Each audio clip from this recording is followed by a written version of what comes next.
Dans un village reculé de l'Afrique de l'Ouest, entouré de grandes plaines poussiéreuses et de baobabs centenaires, vivait une jeune femme nommée Aïssata. Elle était connue pour sa beauté rare, mais surtout pour son silence mystérieux. Contrairement aux autres femmes du village qui riaient et discutaient au marché, Aïssata parlait peu, très peu. Certains disaient qu'elle cachait un lourd secret.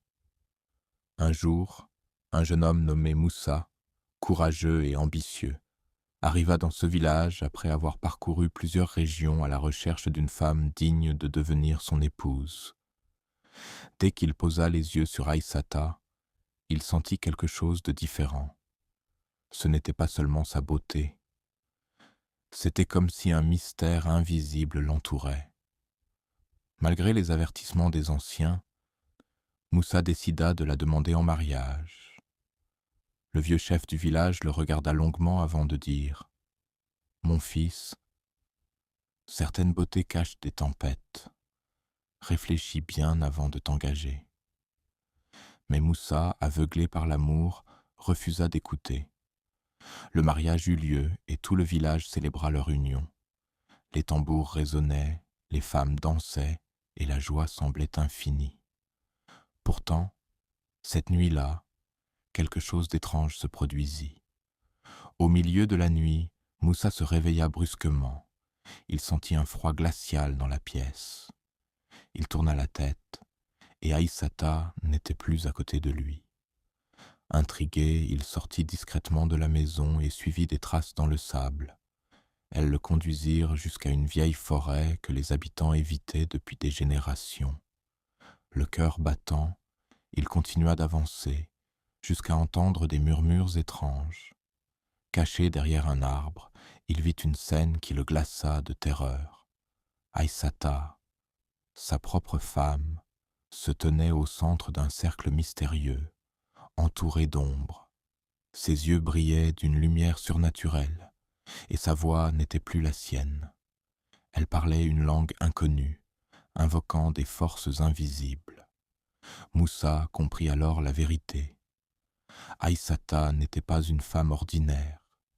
Pris de panique, il recula lentement, mais une branche craqua sous son pied. Aïssata se retourna instantanément. Leurs regards se croisèrent, et le silence devint lourd. Le lendemain matin, Aïssata était comme d'habitude, douce, calme, silencieuse.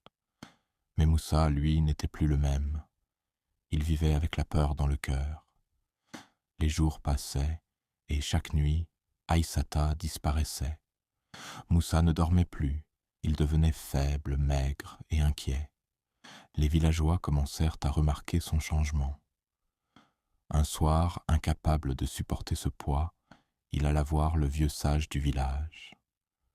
Après avoir tout entendu, le sage soupira profondément et dit « Je t'avais prévenu, mais il n'est pas trop tard. Si tu veux survivre, tu dois faire un choix difficile. » Il lui donna alors un objet sacré et lui expliqua ce qu'il devait faire. Cette nuit-là, Moussa attendit. Quand Aïssata se leva pour partir, il la suivit une fois de plus. Arrivé dans la forêt, au moment où elle commença son rituel, Moussa sortit l'objet sacré et prononça les paroles que le sage lui avait apprises. Un cri terrible déchira le silence de la nuit. Les ombres disparurent. Le vent s'arrêta. Aïssata tomba au sol. Quand elle se réveilla, elle était différente. Ses yeux avaient perdu leur éclat étrange. Elle pleurait, comme si elle venait d'être libérée d'une malédiction. Elle révéla alors toute la vérité. Depuis son enfance, elle était sous l'emprise d'une force obscure héritée de sa famille. Chaque nuit, elle était obligée de servir ces forces, incapable de s'en libérer seule. Moussa comprit alors que derrière ce mystère se cachait une souffrance silencieuse. Grâce à son courage, il avait brisé la malédiction. Les jours suivants, Aïssata devint une femme nouvelle. Elle riait, parlait et vivait enfin librement.